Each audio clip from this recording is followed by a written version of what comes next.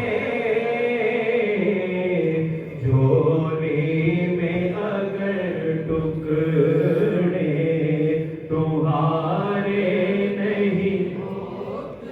یہ ناز انداز